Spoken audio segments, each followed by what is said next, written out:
Okay, order. I will call Charlie Maynard to move the motion, and I will then call the Minister to respond.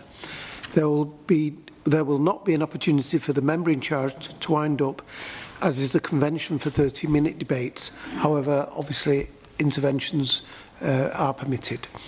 I call on Charlie Maynard to move the motion. Charlie Maynard. Thank you, Chair, and thank you everyone for being here today. I'm presenting here to argue for the case for bringing back the railway that was torn up 50 years ago, connecting Oxford, Ensham, Witney and Carterton. This would cut journey times by 70%, connecting Oxford with Ensham in roughly 11 minutes, with Witney in 16 minutes and Carterton in 22 minutes. And I have worked for the last 4 years with many, many parties who I'm deeply grateful for all the help that they have contributed. And that includes the County Council, Oxfordshire County Council, the District Council in West Oxfordshire, Town Councils in Witney and Carterton, Parish Councils in Ensham, the RAF, various landowners and developers including Grosvenor at the Salt Cross Garden Village, England's economic heartland, and the list goes on and on. The reason why I put so much blood, sweat, tears and toil into this is because we've got two huge problems in West Oxfordshire, and there are probably others as well, but two big ones here are transport and housing. And they are two sides of the same coin, in my view. In transport, we have a corridor, the A40 corridor, which links Oxford and points east with Cheltenham and Gloucester and points west, and we have Oxford City at the centre of that web, which is one of the kind of strongest growing cities in the country, which is putting enormous pressure on Oxfordshire. And to the west, we have some of the worst served infrastructure in the whole county. We have got no material railway station, no major railway station apart from Hamborough, which is really very small and one train an hour. Just a few miles of dual carriageway, and yet we have got enormous housing coming into the district.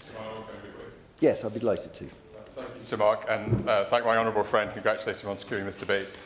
Would he agree with me that the miseries experienced by my constituents in Ensham and Cassington as they travel on the A40 each day will only be made worse by the new housing developments unless we find a way of alleviating that pressure, and that the railway, on which he has done so much to campaign, is one important solution, along with improving the road, that will make those journeys much easier and open up the opportunities to the west of Oxford?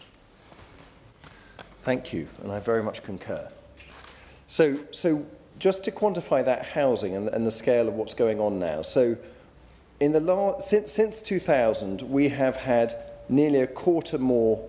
The population of Oxfordshire has increased by a quarter. In the 2018 local plan, we were signed up for 16,000 homes over the period of the local plan through to 2031, and quantify that. That's a quarter of all new, increasing our housing stock by a quarter in just 10 years. On top of that, as per the new NPPF, 62% increase on our current local plan. And we have got, moving over to the transport side of things, we have got a road which is under very severe pressure. Some of you might have spent time on the A40, probably more time than you would like. But what we have got there is an extremely constrained corridor, which is, according to ACOM's 2021 study, it's going to be 30 minutes slower by 2031. That's 7 years away. That's 30 minutes slower between Witney and Oxford by 2031. And that is with the disastrous bus lane project being completed, which is not going to be completed because there isn't sufficient money. That was something, I'm afraid, the last administration, Conservative administration, signed up for £180 million for 4 miles of bus lane, which has turned into 2 miles of bus lane and a park and ride. Not a good investment. So what we need is a long-term transport policy. What that will deliver for us is a number of things. We would have journey times cut by up to 70%. We would have a plan for our housing because, like me, many constituencies in our constituency actually support housing. We all recognise that people need somewhere to live, and we want to be grown-ups at the table coming up with a solution rather than scattering those houses willy-nilly around the districts with no coherent plan, because there isn't a plan, because we don't have a transport solution. So what we support is putting those houses that we will have to take anyway around the railway stations, and just as our Victorian forebears did many decades ago, is using those houses to fund the railway. So that would solve housing. Then it would solve the economy. So our economy in West Oxfordshire really suffers. You would have thought we'd have lots of good employers coming into West Oxfordshire because we're only 10 miles west of Oxford. We don't. There are some good employers, but very few now come into it because they know that the transport is completely unsustainable. The concept is very logical. You've got Oxford with its fantastic best universities in the world over there, and you've got places like Whitney and Carterton, which have got excellent skills, particularly in the aerospace and aviation sector because of the RAF Bryce Norton. And the opportunity to connect those two with a fast, reliable transport corridor would allow people to locate businesses into West Oxfordshire, which would mean that people would have to commute out less and jam up our roads less. So that's a really big opportunity. Environmentally, I'd be delighted to. Thank you, Sir Mark, and I'd like to thank my honourable friend for giving way, because railway connectivity is also fundamental for my constituency of Wokingham. Heathrow is a rarity among international airports. Large parts of its catchment simply don't have any direct rail access. We need a western rail link to Heathrow. It will reduce CO2 emissions equivalent to 30 million fewer road miles every year. Does my honourable friend agree that rail is crucial for decarbonisation? Well, very well said, and I very much agree. And following on from that, so transport is one of the hardest nuts to crack in that decarbonisation agenda. And without a large-scale mass public transport solution, we're not going to get there. And that is absolutely at the core of Oxfordshire County Council's strategy, and this will help deliver it, just as your project will too there. Two more points. Socially, so there are a vast amount of people living in West Oxfordshire who have to get themselves to the hospitals in Oxford for secondary care and tertiary care. The unreliability of that road puts enormous stress on their lives, and often they're having to go backwards and forwards a number of times a week, including members of my family as it happens, and that means that people have to leave home for a 10-mile journey, sometimes 2 or 3 hours in advance, because they're so scared about missing their appointment, and that is only set to get worse on current plans. Finally, defence. RAF Bryce Norton is the biggest RAF base in the country or internationally. 7,500 people work on that base. That base was built there because it had a railway connection. That railway connection was ripped up 50 years ago. So bringing that railway connection back now, in times of peace, that's bad news. In times of war, that's truly terrible. Is that really how we want to run our country? That our biggest air base in the country, which runs all of our international transport, doesn't even have a railway connection? Disaster. So, what's been going on to date? I give real thanks to the Whitney Oxford Transport Group, who really took the charge on this in 2014 before I showed up. And I'm immensely grateful for them making me the chair in 2020. Since 2020, we have conducted a number of technical studies, particularly around defining a route, both all the way from Oxford through to Carton, but also through the Saltcross Garden Village. That gave the County Council enough comfort to commission a feasibility study, which was published last November, and this year Lichfield is currently carrying out an economic analysis. And this is all working towards the new local plan for West Oxfordshire, which is being worked up now, and I'm working very closely with my district council colleagues. I am a district councillor, and with the land use and planning Silk of the Year, Sasha White, many thanks Sasha, to work in the railway line into our local plan, because if it's in there, then we have a real chance of getting this railway built. Now, I used to work in business, and understand that there's really one thing that counts here, and that's money. So a key part of the work we've been doing here is working on the funding. And shaking a tin at Treasury and waiting 50 years is not what we have in mind. So we have been working with is E-Rail so far, who have just funded 30% of the Ashington to Blythe line by going up to the landowners and developers along that track and saying, if you want to bring back a passenger rail line here, sign some voluntary, legally binding contribution agreements which will allow you to be building houses around those future railway stations. And by doing that, the reasons why you should sign up for that is bluntly because you'll make more money. And you'll make more money for three reasons. One is the local plan there will allow you to have houses sited around that railway station which wouldn't exist. Secondly, around a railway station you can build at higher density. And thirdly, each of those houses is worth more because it's next to a railway station. That might sound radical. That's what our Victorian forebears did 150 years ago. It's what Japan, Korea and Hong Kong do. It's what much of Northern Europe does. And that is how we fund how they fund their public infrastructure. And what I would argue the case, and Labour does sometimes mention land value, I really hope that Labour looks into that, because that is a way of using private and public funding to get things moving quickly, as opposed to just sticking it to the taxpayer, which is what we've had to do up to now. So I'd really ask for your help to explore that. That will fund somewhere around 50% of the railway line. The other half will come from Homes England.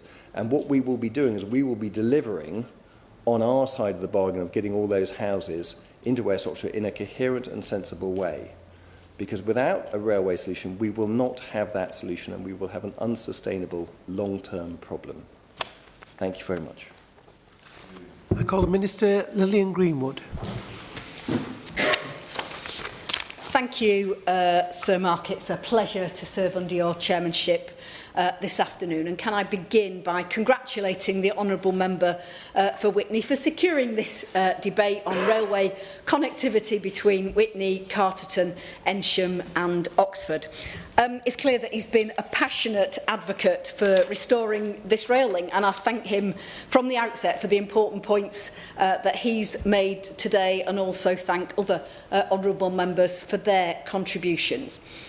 The government recognises the significance of Oxfordshire and the wider Oxford economic region. It is a global centre for research, for learning and healthcare, and one of the most productive economic regions in the UK. So continuing to invest in it and work with those who represent it is absolutely vital. Its transport network is clearly important for providing the connectivity to support economic development, as well as planned housing and employment growth. And that's why significant investments are being made in road, in rail and sustainable transport improvements. As the Honourable Member for Bicester and Woodstock, I think that's right, made clear, housing and transport connectivity must go hand in hand. It's vitally important that the local transport authority, which knows its local area, can develop and prioritise transport investment projects which support those aspirations. Now, the Government's Housing Infrastructure Fund has approved £126 million to Oxfordshire County Council for its A40 Smart Corridor scheme. And this will provide infrastructure for better bus travel and safer walking and cycling along the A40 route between Ensham Park and Ryde and Oxford. And I think having that kind of multimodal approach is going to be really important. In addition, since 2014, £118.4 million from the Government's Local Growth Fund has been used by the Oxfordshire Local Enterprise Partnership to invest in the transport network. This included £35 million to deliver the second phase of the A40 Oxford Science Transit Scheme, demonstrating government's commitment to investing in this key corridor. But I agree that public transport has a vital role to play in improving connectivity and relieving congestion on our road network. And he quite rightly points out future projections and the importance of us thinking for the long term about how we can cope with rising population in that area and the demand for more housing and more growth. Now, a strategic vision for rail investment in the county was set out in the Oxfordshire Rail Corridor Study, which was published in 2021.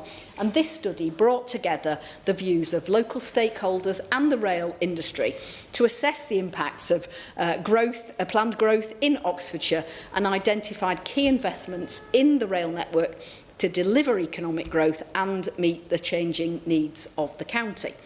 An early output from the rail corridor study has been the Oxford Station project, which will undertake a series of investments to support new rail services into Oxford and enable faster passenger and freight journeys. Now, an early deliverable of the project is to widen the rail bridge over Botley Road, which has been closed since 2023, to enable a series of utility diversions.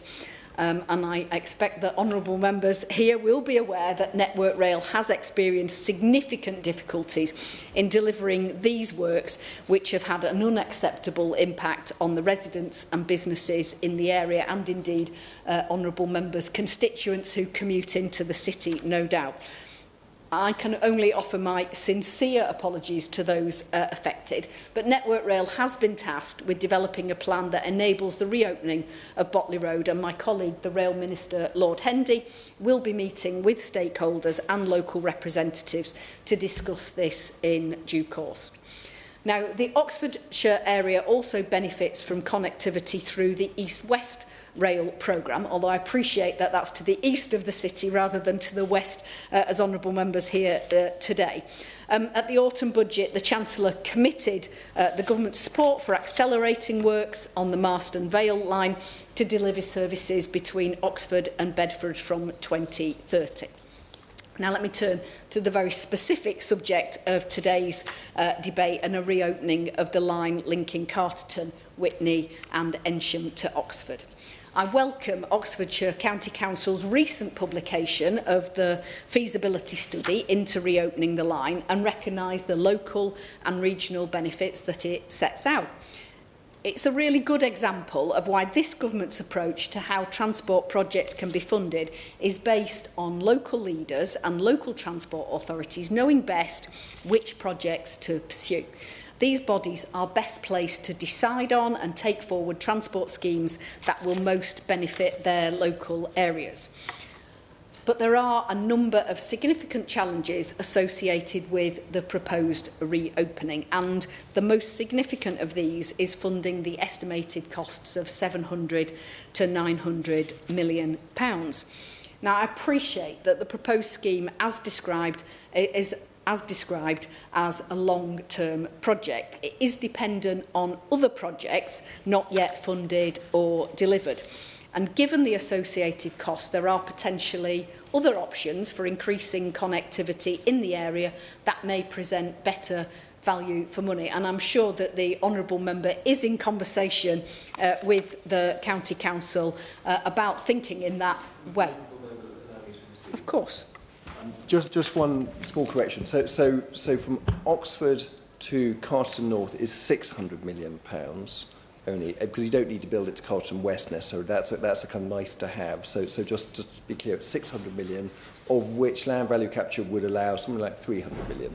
So that's the broader scheme of it. Thank you.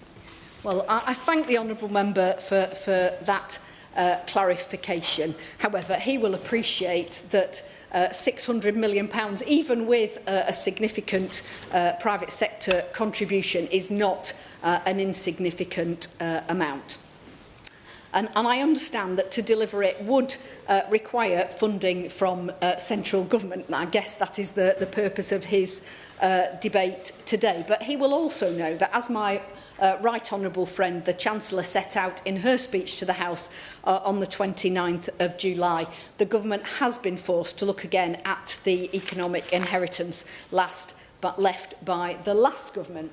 And the Secretary of State has announced her intention to conduct indeed it's ongoing, a thorough review of the previous government's transport plans to ensure that our transport infrastructure portfolio drives economic growth and delivers value for money for taxpayers, which means there are a number of schemes at the moment that are currently closer to deliverability that are having to be looked at within that portfolio. And decisions about individual projects will be informed by the review process and confirmed in due course. So I therefore encourage the Honourable Member to continue to work with his local authorities and stakeholders to develop the proposal further. And I absolutely commend the work that he's doing to pursue alternative funding sources and to think about it in the round about how perhaps the aspirations that his constituents rightly have for improved connectivity are best met. To conclude, Sir Mark, I want to thank the Honourable Member for Witney again for bringing this debate on rail connectivity between Witney, Carterton, Ensham and Oxford, and fully acknowledge and appreciate the importance of this to him, his constituency and his many constituents, and indeed those in the wider West Oxfordshire area. This government recognises the requirement for connectivity in the region, and we stand ready to work with them to meet those aspirations. I hope I've been able to provide some clarity on this government's position on currently being able to fund the development of such proposals, but I'm sure that we stand here ready to have further discussions in the months and years ahead. Thank you. The question is that this House has considered railway connectivity between Witney, Carterton, Ensham and Oxford. As many of that opinion say aye. Aye. To contrary, no. The ayes have it. The ayes have it. Order, order.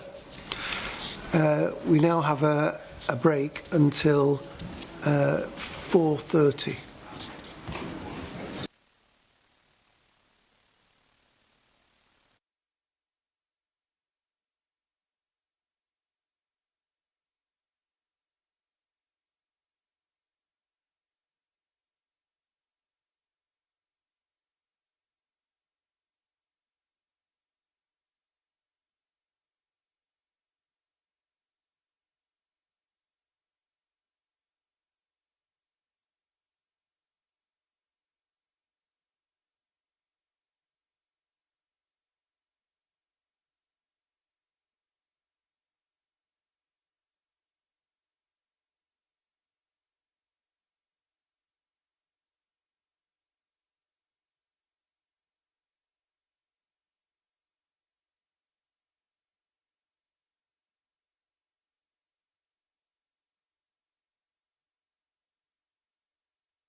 Tom Hay or Tom Hayes?